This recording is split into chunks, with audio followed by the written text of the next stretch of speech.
The NBA Cup Final is supposed to be about basketball.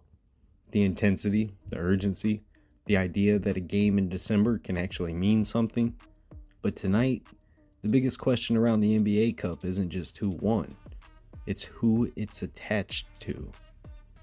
Because when a league as powerful as the NBA puts a global brand name on its trophy, it doesn't just elevate the game, it invites a conversation about money, image, and something you've probably heard more and more of lately: sportswashing. Now let me be clear before we go any further. This isn't an episode about pointing fingers or taking sides. It's about understanding why this conversation even exists at all. Why the NBA Cup Final can be both a celebration of the sport we love and a moment that makes people pause. We're going to honor the game. We're going to break down the final the way it deserves to be broken down. But we're also going to talk about the world that this game lives in, because basketball doesn't exist in a vacuum anymore. I'm Vincent Cooper. This is Round Ball Rants. Let's get into it. Before we get into the NBA Cup Final, quick moment. If you're listening right now and you're enjoying the direction that this show is going, it really helps if you stay connected with us. You can find Round Ball Rants on YouTube, Spotify, and Apple Podcasts, wherever you get your pods. And if you're an Apple Podcast listener, that platform especially matters right now. A follow, a rating, or a quick review over there helps this show get discovered by people who don't even know that we exist yet. However you're listening, however you're supporting, we appreciate it. This is a growing show, and you being here is a part of that growth. All right, now let's get to the basketball. Let's start where we should, with the game itself. Because the NBA Cup Final wasn't just another December night. It wasn't guys going through the motions or teams experimenting with lineups. This felt different, and that matters.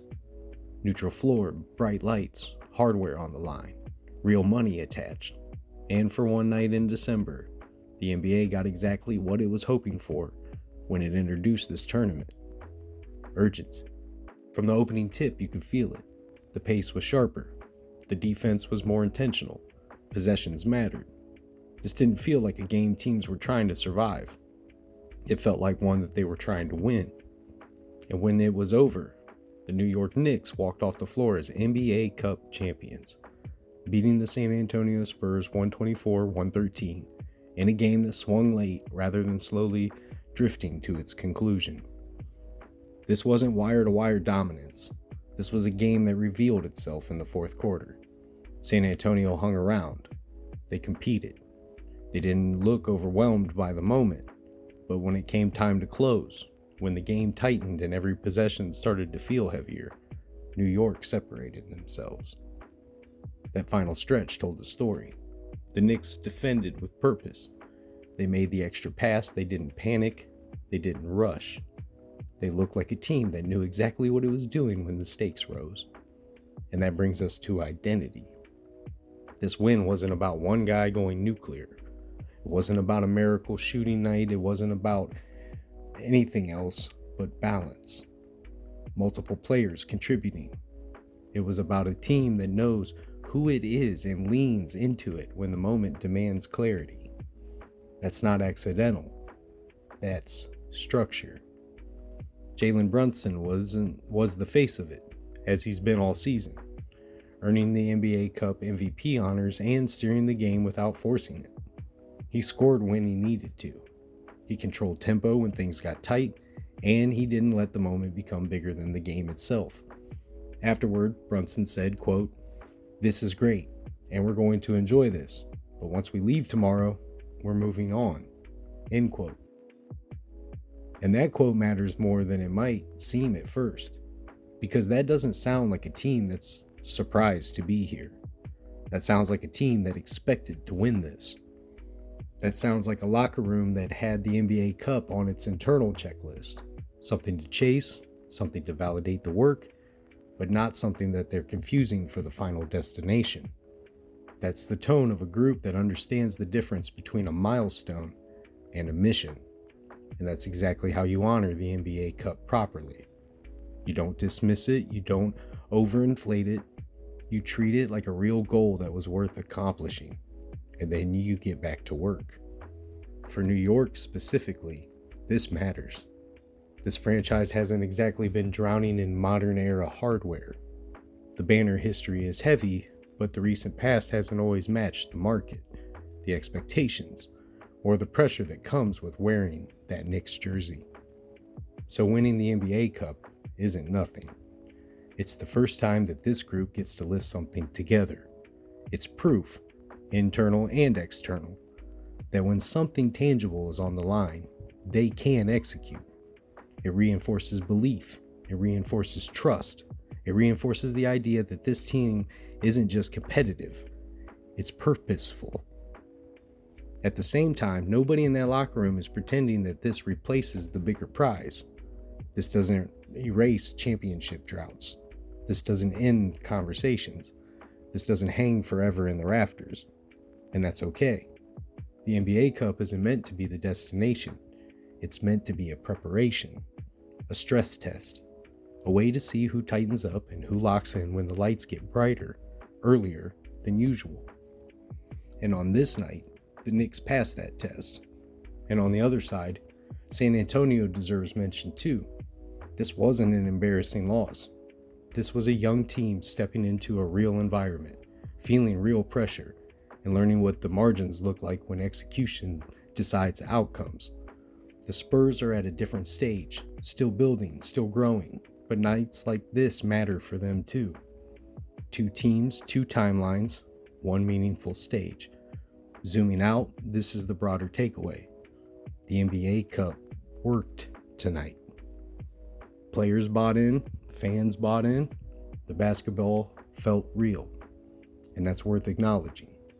So yes, celebrate the Knicks, respect the cup, appreciate this moment. Just understand what it is. A checkpoint, a confidence boost, a glimpse of who's ready for what's ahead. Because this season doesn't end here, and the biggest prize is still waiting. Before we shift gears, quick break with our friends over at Dubby. If you've been watching the NBA Cup this season, you know what high energy basketball looks like. Urgency, focus, no wasted possessions. That's the same lane that Dubby lives in. Dubby is an energy formula without the crash. No sugar, no junk. Just clean fuel when you need to lock in.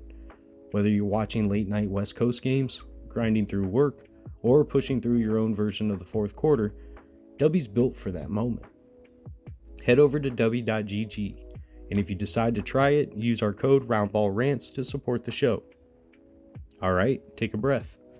When we come back, we're going to zoom out and talk about the bigger conversation surrounding the NBA Cup, and why some people are asking harder questions about what's actually attached to it. Alright, now let's zoom out for a moment. Because once the confetti settles, and the trophy presentation ends, there's another conversation happening around the Emirates NBA Cup, and it's one that deserves time, care, and clarity. You may have heard the term sportswashing. You may have seen it on social media.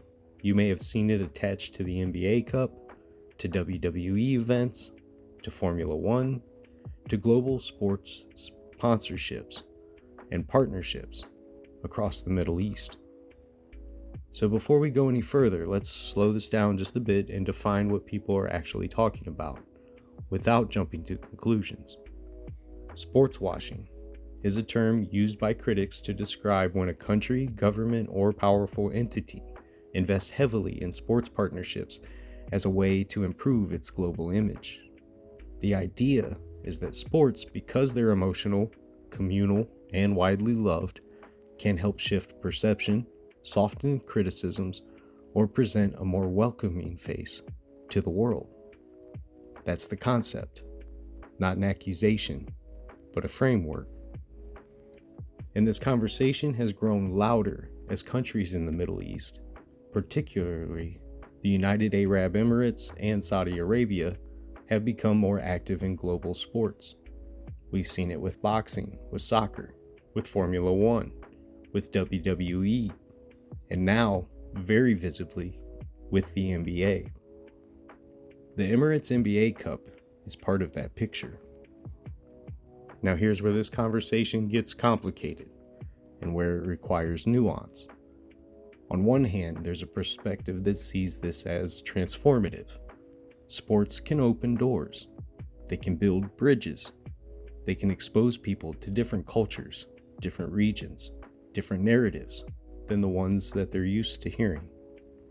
For leagues like the NBA, which has always marketed itself as a global, progressive, and forward-thinking, expanding its footprint makes sense.